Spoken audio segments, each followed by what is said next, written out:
नमस्कार। आज मैं फिर आपके सामने अपराध की एक और घटना लेकर आया हूँ। आज के अपराध की घटना भी हालिया है, हाल फिलहाल की है। प्रदेश है बिहार, जिला है नालंदा, थाना है हरनौत, गांव है मुढ़ारी, बड़ी मुढ़ारी गांव। हुआ कुछ यूं कि 12 अगस्त को, 12 अगस्त 2025 को, यानी बिल्कुल हालिया घटना है, हाल फिलहाल की। बड़ी मुढ़ारी गांव से कुछ लोगों ने थाने पर आकर ये सूचना दी कि श्याम राम ने अपने नौजवान बेटे पिंटू कुमार की हत्या करके एम्बुलेंस से उसकी लाश को गंगा में फेंक दिया। पुलिस ने कुछ सवाल उनसे किए कि तुम कैसे कह सकते हो। उनका साहब आप जांच कर लीजिए इसकी। और ये भी बताया कि उसकी पत्नी से, सौतेली माँ से उसके बेटे के संबंध हो गए थे और शायद इस वजह से श्याम ने अपने ही बेटे की हत्या कर दी है। पुलिस इस सूचना पर गांव आई। गांव में उसने श्याम राम और उसकी पत्नी से पूछताछ की। ये पूछा कि ये कहाँ गया है पिंटू कुमार। उन लोगों ने बताया कि वो किसी काम से, किसी गांव का नाम बताया, वहाँ गया है। पुलिस ने वहाँ तस्दीक की तो ये पता लगा कि ये झूठ बोल रहे हैं। इस बीच में पुलिस ने पिंटू के ननिहाल, पिंटू की माँ के मायके में खबर की। उसके नाना सहदेव राम गांव में आ गए। थाने पर बुलाया गया।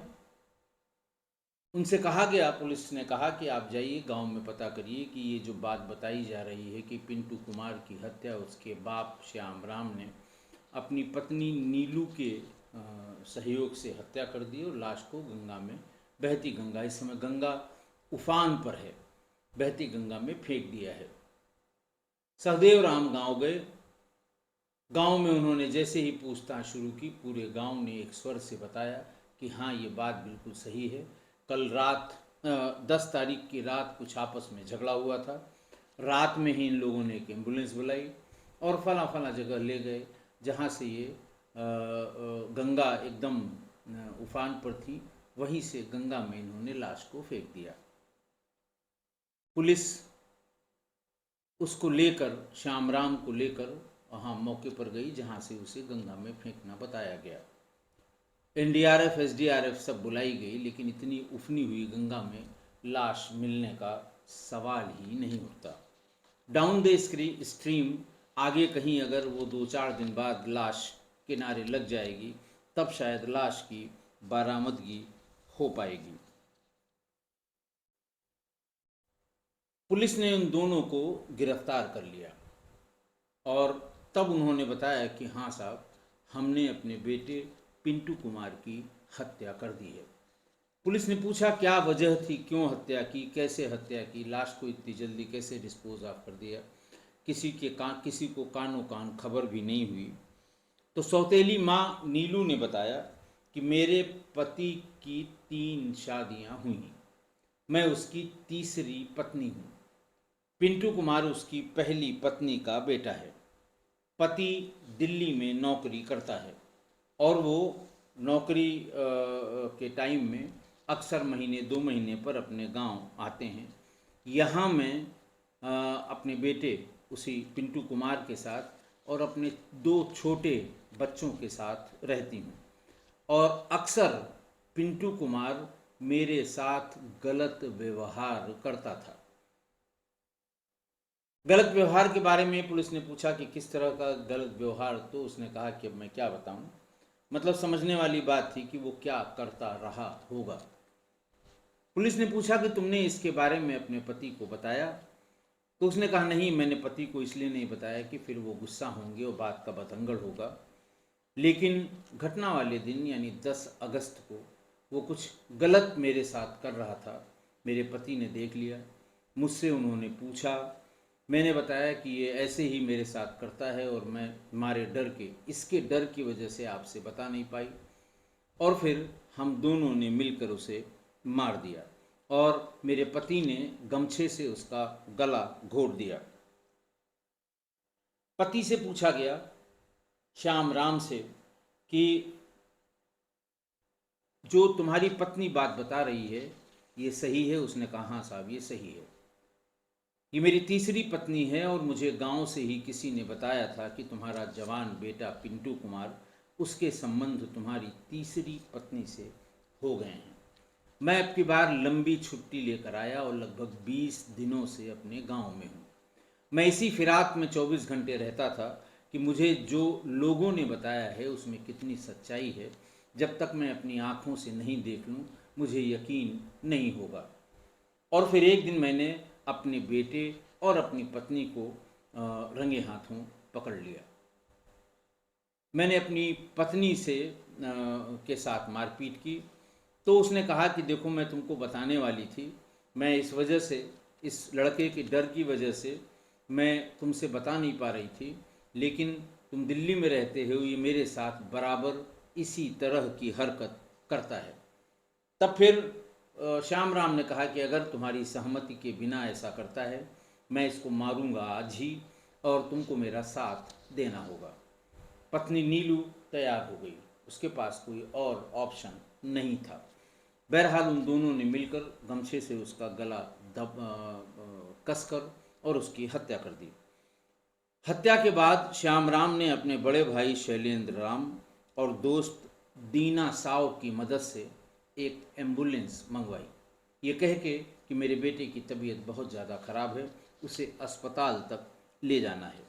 10 अगस्त को रात में करीब 11:30 बजे एक चद्दर में लपेट कर उसको चुपके से एम्बुलेंस में रख दिया और पटना जिले के अथमल गोला थाना क्षेत्र के सबनीमा गांव के पास मैं उसे ले गया।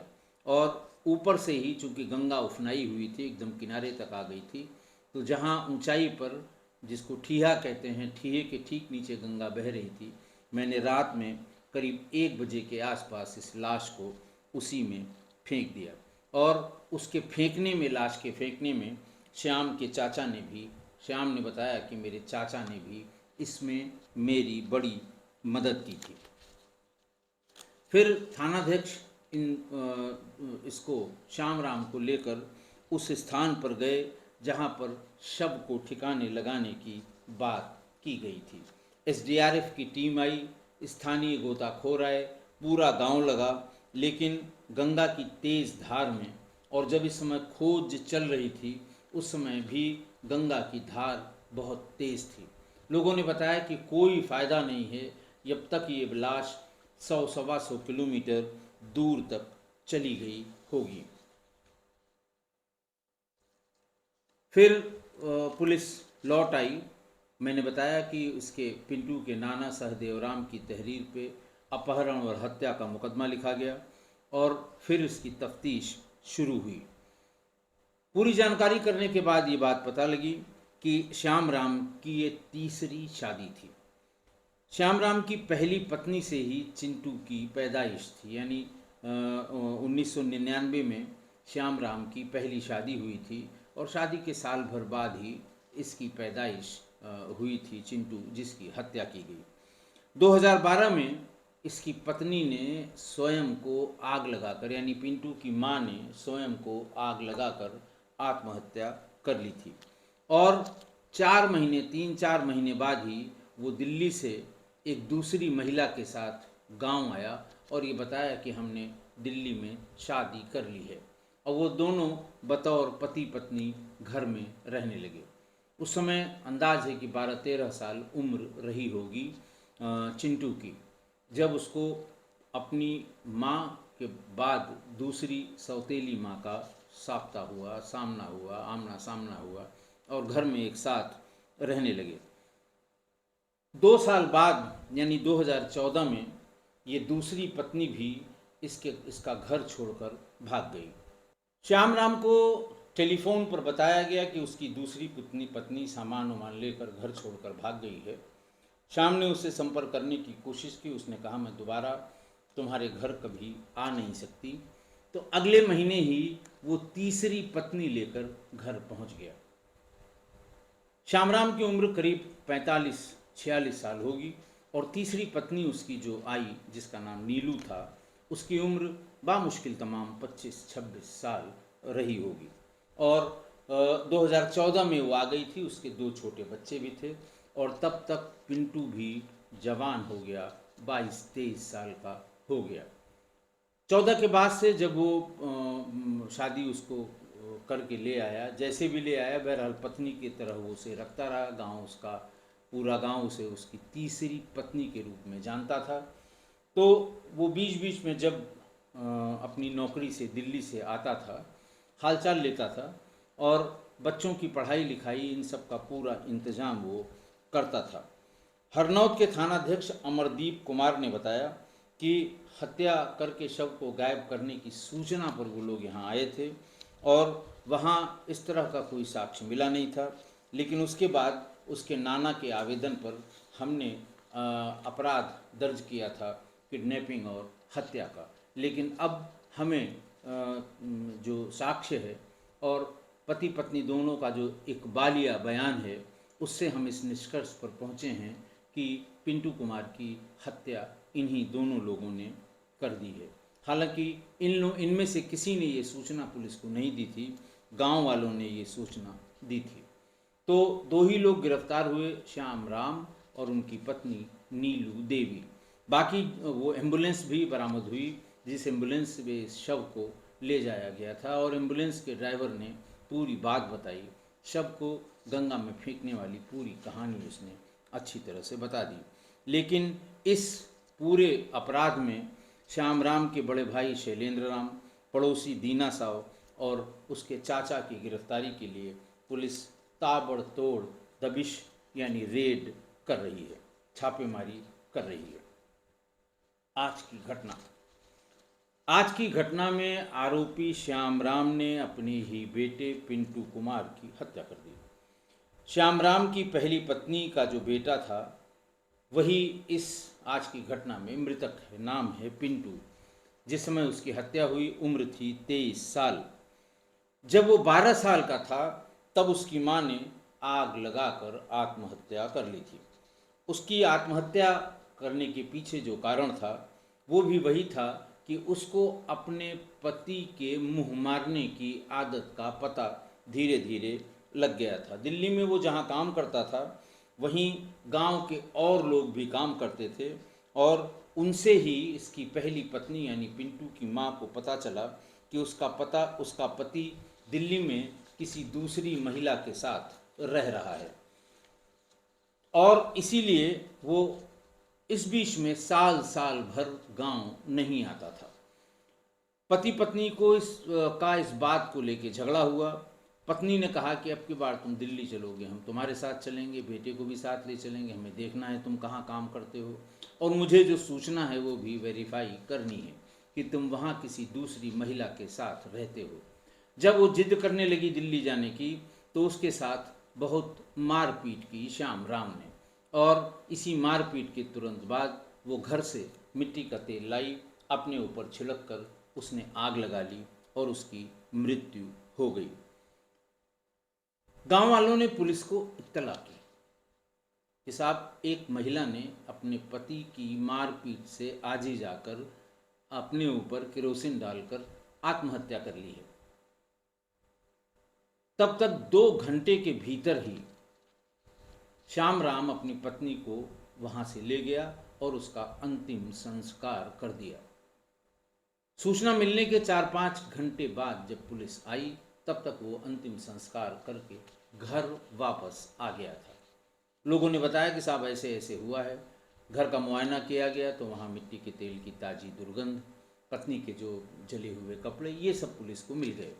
पुलिस ने उसको डिटेन किया या कहा कि तुमसे पूछताछ करनी है, तुम थाने पर चलो। पुलिस अपने साथ उसे थाने पर ले भी गई, लेकिन 4-5 घंटे बाद ही श्याम राम थाने से मूंछों पर ताव लगाते हुए बाहर आ गया और गांव पहुंच गया। अब इसमें बताने की ज़रूरत नहीं है, आप समझ ही गए होंगे कि श्याम को पुलिस क्यों थाने पर ले गई और वहाँ श्याम से किस तरह की पूजा कराई गई होगी जिसमें पत्र पुष्पों का इस्तेमाल किया गया होगा। पर्याप्त पत्र पुष्पों से पूजा कराने के बाद श्याम राम को बाइज्जत उसके घर पुलिस ने ही पहुंचा दिया और 13वीं पता नहीं की उसने या नहीं की, वहां से सीधे वो अपने काम पर दिल्ली चला गया और 3-4 महीने बाद ही वो एक अदद पत्नी लेकर वापस आया और बताया कि हम लोगों ने दिल्ली में शादी कर ली है, ये हमारी पत्नी है, और उसे लाकर वहाँ रखा। नई पत्नी आई थी, 4-6 दिन 10 दिन छुट्टी के अपने काटे, उसके बाद फिर चला गया, फिर बीच में 1-2 बार आया। ये बात हुई थी 2012 में और 2012 में ही उसकी पत्नी ने आत्महत्या की थी। 2012 में ही उसकी नई पत्नी आ गई थी, यानी दूसरी पत्नी आ गई थी और 2014 में एक दिन, इस बीच में 2 साल में उसे भी अपनी पति की हरकतों का पता लग गया कि वो दिल्ली में किसी और के साथ रह रहा है और पत्नी ने इस बार आत्महत्या नहीं की बल्कि अपना सारा सामान समेट कर घर छोड़कर चली गई। गांव वालों को बता कर गई। गांव वालों ने टेलीफोन से सूचना दे दी कि तुम्हारी दूसरी पत्नी घर छोड़कर चली गई है। श्यामराम ने उससे फ़ोन पर बातचीत की और उसने कहा मैं दोबारा कभी नहीं आऊँगी और कारण भी उसने बताया कि वो क्यों घर छोड़कर जा रही है। श्यामराम उस समय दिल्ली में ही था और फिर 1 महीने बाद वो तीसरी नई पत्नी लेकर फिर गांव पहुंच गया वहाँ। और ये पत्नी यंग थी, थोड़ा कम उम्र की थी और जब वहाँ पहुँचा तो वहाँ पर उसका बेटा भी 14-15 साल का हो गया होगा और ये पत्नी जो नई पत्नी लाया था नीलू, यानी वो पिंटू कुमार की सौतेली माँ थी। इसकी भी उम्र वही 24-25 साल, 25-26 साल रही होगी। तो 2014 में ही जब उसकी पत्नी भागी, उसके 1-2 महीने बाद ही वो तीसरी पत्नी लेकर आया और उस समय पिंटू की उम्र 14-15 साल हो गई होगी। धीरे धीरे बेटा पिंटू भी जवान होने लगा। इस बीच नीलू के श्याम से 2 बच्चे भी हुए। पहली पत्नी का बेटा यानी पिंटू कुमार अब 22-23 साल का हो गया था और फिर श्याम जो है वो ज़्यादातर समय दिल्ली में ही रहने लगा। इस बीच में गांव के नौजवानों यानी पिंटू के हमउम्र लोगों के बीच में ये बात फैल गई कि पिंटू की अपनी सौतेली माँ से संबंध हो गए। नज़दीकी दोस्तों ने उससे पूछा कि भाई अफवाह है और हमने भी ऐसा ऐसा देखा है, तुम उसको साथ बाजार लेके जाते हो, ये करते हो, वो करते हो। तो उसने एक जवाब दिया जो पुलिस ने बाद में बयानों में लिखा है। उसने ये कहा कि नीलू में जब मैं नीलू को देखता हूँ या उससे बात करता हूँ तो मेरे अंदर माँ का भाव नहीं आता है कि ये मेरी माँ है, बल्कि उसको देखते ही, उससे बातचीत करते ही, उसका स्मरण करते ही पत्नी का भाव आता है। और जब पत्नी का भाव आएगा आप समझ सकते हैं कि वो किस तरह की हरकतें करता रहा होगा, या उसकी पत्नी ही या उसकी जो तीसरी सौतेली माँ है वो किस तरह की हरकत करती होगी, क्योंकि पिंटू की शादी नहीं हुई थी। तो जब ये हल्ला हुआ गांव में तो किसी ने श्याम को दिल्ली में फ़ोन करके ये बात बता दी। मैं आपको बहुत बार बता चुका हूँ कि कुछ लोग होते हैं गांव में भी, मोहल्ले में भी, फ्लैट में भी, मल्टी स्टोरी बिल्डिंग में भी, जिनके पास सिर्फ ताक झांक के सिवा दूसरा कोई काम नहीं रहता। कौन किसके साथ स्कूल की तरफ जा रहा था, कौन किसकी गाड़ी में बैठकर यूनिवर्सिटी से लौटा, कौन किसके साथ मॉल में दिखाई पड़ा, ये सारी केवल इसी तरह की सूचना वो कलेक्ट करते हैं। कोई ऐसा समूह नहीं है, गांव हो, मोहल्ला हो, मल्टी स्टोरी फ्लैट हो, कहीं भी हो जहां लोगों का आना जाना रहना, वहां पर ऐसे लोग हैं। और ऐसे ही किसी व्यक्ति ने श्याम को टेलीफोन करके दिल्ली में ये बात बता दी। ये जानने के लिए कि मुझे जो बात बताई है, गांव के लोगों ने बताई है, मेरे जानकारों ने बताई है, मेरे शुभचिंतकों ने बताई है, उसमें कितनी सच्चाई है। और घटना के समय या घटना से पहले करीब 20 दिन से वो यहाँ रह रहा था और इस सुनी हुई बात को तस्दीक करने के लिए या इसकी सच्चाई जानने के लिए वो हर समय अपनी एक निगाह अपनी पत्नी और बेटे पर रखता था। और एक दिन यानी 10 अगस्त को उन दोनों को उसने आपत्तिजनक अवस्था में देख लिया। पहले अपनी पत्नी को पीटा। पत्नी से पूछा क्या बात? उसने कहा बस मैं तुमको बताने ही वाली थी, तुम वहाँ चले जाते हो, ये मेरे साथ यही हरकत दिन भर रात भर करता है। फिर वही बात हुई कि तुमने बताया क्यों नहीं? बोले वो डराता था कि अगर तुमने बताया मेरे पिता को तो तुम फिर अकेली रहोगी, मैं तुम्हें मार दूंगा और तुमसे पहले तुम्हारे दोनों बच्चों को मार दूंगा। हालांकि ये बात सही नहीं हो सकती, सहमति जरूर रही होगी। तो फिर श्याम ने कहा कि अगर तुम्हारी सहमति नहीं है तो आज ही मैं इसको मार डालूंगा, तुमको इसमें मेरा साथ देना होगा। वो शायद ये चेक कर रहा था कि देखें इसके मन में पिंटू के लिए क्या है, लेकिन नीलू तुरंत तैयार हो गई। उसने कहा हाँ बिल्कुल मार दो, मैं तुम्हारा साथ दूंगी। रात में 11 बजे के आसपास खाना वाना खाने के बाद कुछ तू मैं हुई। फिर बाप ने बेटे को नीचे गिरा दिया, उसके सीने पे सवार हो गया। नीलू ने उसके पैर पकड़ लिए दोनों, उसको बल्कि अपने पल्लू से या साड़ी से बांध भी दिया और थोड़ी देर में अपने गमछे से उसका गला कस के अपने बेटे की जान ले ली और फिर अपने भाई और दोस्तों के सहयोग से एक एम्बुलेंस में लाद के उस लाश का डिस्पोजल भी बढ़ी हुई गंगा में कर दिया और लाश आज तक नहीं मिली। एक बहुत पुरानी कहावत है, गांव में कही जाती, बहुत ही प्रचलित कहावत है, ज़्यादातर गांव देहात में कही जाती है कि बाढ़े पूत पिता के धर में, खेती उपजे अपने घर में। यानी जो पुत्र होता है वो अपने पिता के धर्म कर्म से ही वो बड़ा होता है या बढ़ता है, या उसी तरह का ट्रेट उसके अंदर भी आ जाता है। जिसके पिता बहुत जिसको वो कहते हैं कि बहुत अच्छे, कर्मठ, ईमानदार या मेहनत करने वाले हैं, तो बच्चा भी वैसे ही निकलेगा। लेकिन आप समझ सकते हैं कि बाप का जो धर्म वो कर रहा था, शायद इसी वजह से बेटे में भी वही कर्म वही धर्म आया होगा। तो कहावत यह है कि बाढ़े पूत, पूत की जगह पुत्र भी कर सकते हैं, कि बाढ़े पुत्र पिता के धर्म में और खेती उपजे अपने कर में। लेकिन खेती के साथ ऐसा नहीं है। खेती के साथ ये है कि जो जैसा मेहनत करेगा खेती उसको उतना ही फल देगी, उतना ही फलित होगी, उतनी ही पैदावार देगी और उतना ही उसका उसे धन का लाभ होगा।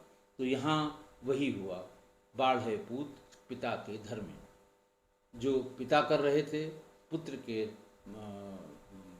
पास भी उसी का फल मिला और पुत्र ने भी वही करने लगा और उसकी जान चली गई। आशा है आप मेरी इस बात से सहमत होंगे। आज के लिए इतना ही। बहुत बहुत धन्यवाद।